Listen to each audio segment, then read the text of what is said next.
Good morning. Today is Tuesday, February 8th, 2022. More space is devoted to describing the Mishkan, this sanctuary that the Jewish people built in the desert and traveled with them. More space in the Torah is devoted to describing this than any other single subject in the Torah. It covers a span of 5 Torah portions. Now, without a doubt, it was, and the rebuilt Beit HaMikdash will be, a beautiful and awe-inspiring spectacle. But as we study these portions carefully, and we should try to begin to visualize the actual physical structures that are being described, we begin to notice something very, very curious. And if we have studied, for example, art history, and compared different forms of aesthetic experience, we may be able to put that secular learning to good use in appreciating, deepening our appreciation for the Torah in this subject. Consider for a moment this week's Torah portion that describes the garments worn by the Kohen Gadol. They were spectacular. They were multicolored. He was wearing 8 different garments. There were jewels of different colors. The threads were each made of different strands of gold and silver and purple and all these different colors going on. I mean, this is not a look of, a beautiful, formal, dark blue suit with a white tie, with a white shirt and a striped tie. I mean, this is just something you would just stare at it. The colors and the components, this little piece and this little piece, and this is connected here and that's connected there.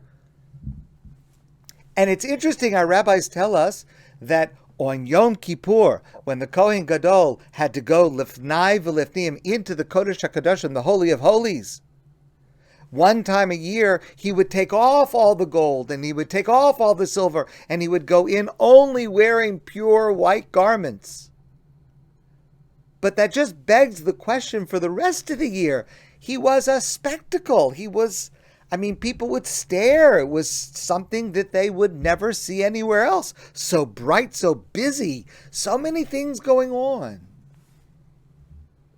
And the truth is, there is nothing simple in the Mishkan. The style of design is very complex, with many elements and many pieces to each element. For example, the Aron, the ark, does not have 1 layer. It has 3 layers. And it's not covered by a flat, simple top, but it's covered by this complex top with these cherubim, these angel images of angels coming out from the top of it.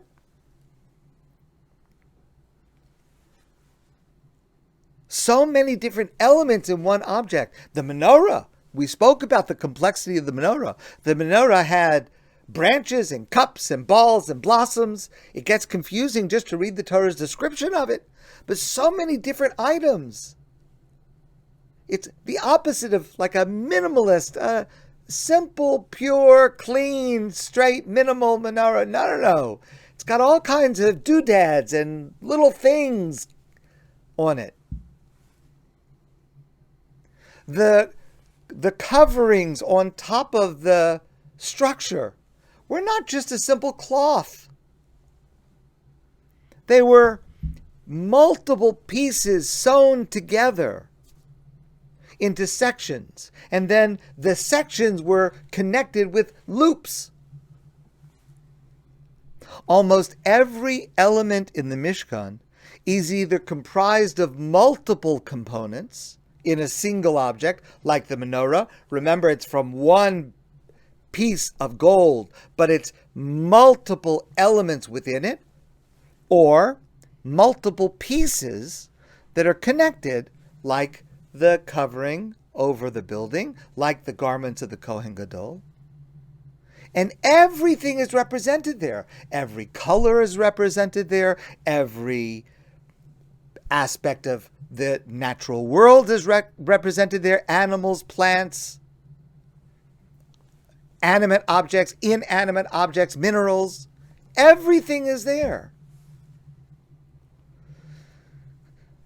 To use secular terms, we might classify the style of the Mishkan as Baroque or even Rococo. Very unlike a modern or even a classical aesthetic. What's the message to the style? Why this kind of style in building the Mishkan? So allow me to tell you a personal story. It's kind of a sad story. It's a story that made a deep imprint on me and continues to have a deep impact on my life. This is now over 30 years ago.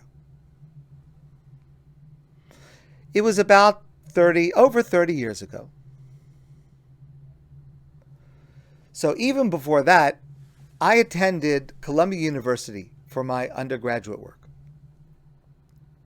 Columbia University in New York City. I had a wonderful time there. What I learned there, the people I met there, the experiences that I had there are a major part of who I am to this day. When I attended Columbia, there was only a very small Jewish presence on the campus. The times have certainly changed. Now there are hundreds and hundreds of religious men and women who are studying there. But at that time, it was not like that. And I have a lot of nostalgia for my college days. I enjoy going back to visit from time to time. I don't get to go back as often as I'd like to. Partially because now my children and now my grandchildren don't grasp why I want to drag them along to show them where I went to college. A number of years ago, so this was about 30 years ago, I went back to Columbia for the day by myself. And I went there for work because at that time, I was the rabbi of the Young Israel of New Haven, Connecticut. And I was also the rabbi of the Orthodox Student Organization at Yale University.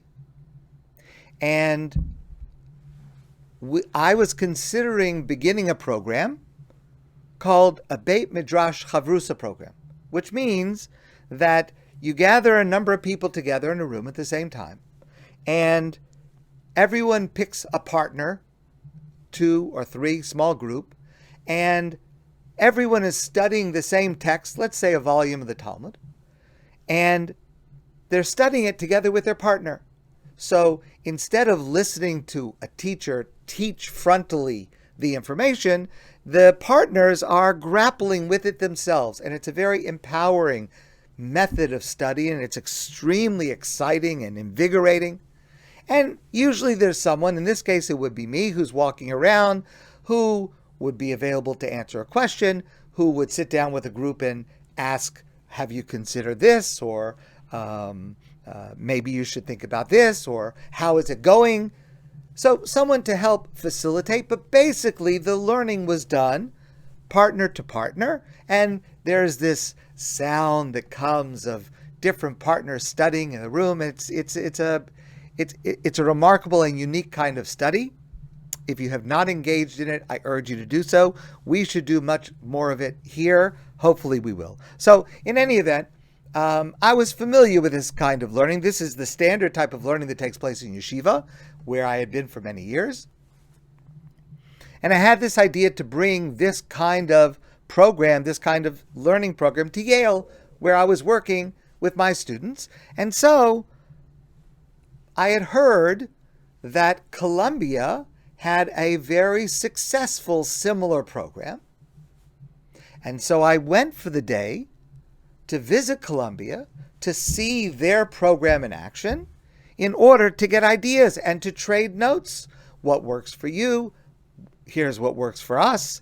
And in general, it's a really good idea anytime you're trying a new project, a new idea, to try to research other places that are doing it to see what you can learn. And there's always something to learn. You can learn what you want to do. You can learn what you want to avoid. And that's what I did. And the truth is, it was a very successful day. I was able to learn a number of ideas and to trade a number of ideas. The trip was very successful, and thank God we actually went on to establish what became a very, very successful program at Yale. And so it was a good trip.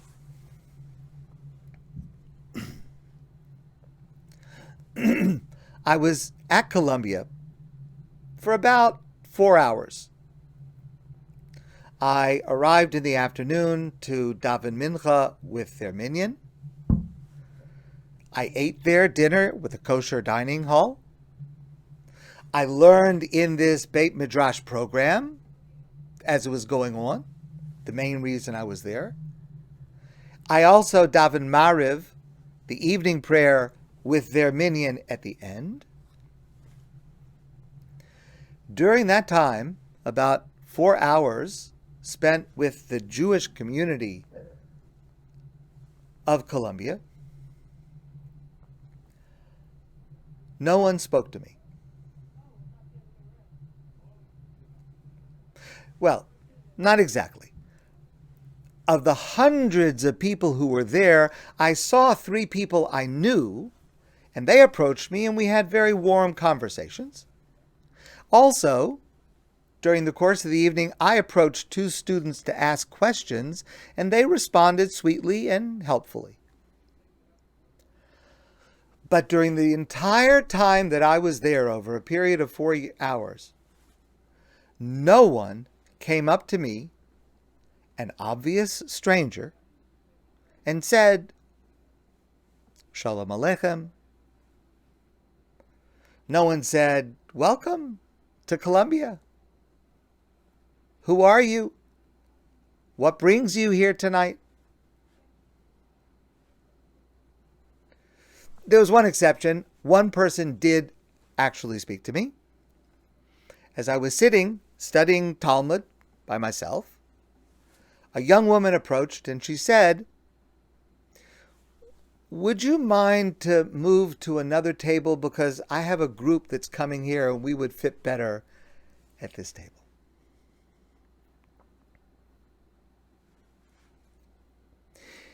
If we see someone we don't recognize and we don't say hello to that person, we have pieces, lots of little pieces spread out. It reminds me of the pieces of an airplane after a crash, spread out in a hangar in an attempt to reconstruct the accident. But that is a scene of destruction. Our job is to join together those pieces.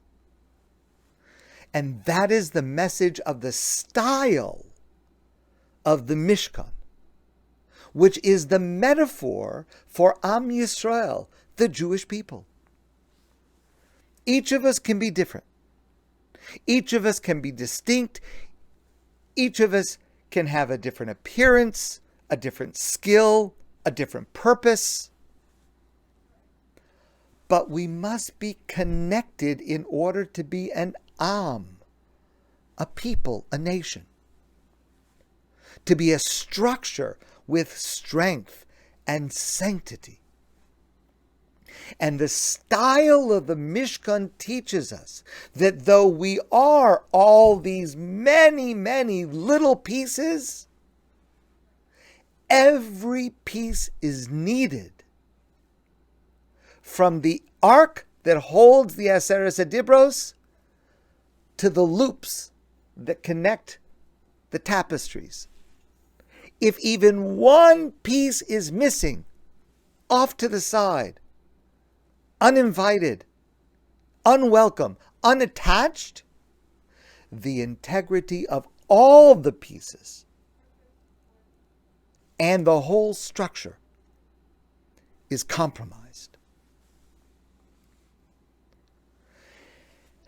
Every one of us must take responsibility for this. Don't assume someone else will do it. And it's so easy. It's just a word. It's just an expression, a phrase, and it makes all the difference to a person who is a stranger, who's there for the first time, or who, for whatever reason, considers themselves to be sitting on the periphery of whatever it is that's going on. It's just a word, a phrase, an expression that makes all the difference between loneliness and warmth, between alienation and friendship, between separation and a sense of belonging. As we review the lengthy, detailed Mishkan and see this magnificent image in our mind's eye of how complex and how many different components and many different colors, and they're all joined together. Nothing is simple. Let's remind ourselves not to overlook a single piece of our structure. That's the goal of the Mishkan. V'haya ha-Mishkan echad. The Mishkan will be one. And that's our responsibility to gather, to appreciate, to welcome every piece, with no one left out, no one disconnected, because it's only then we are one. My friends, I want to wish you a wonderful day, and I look forward to seeing all of you soon in person.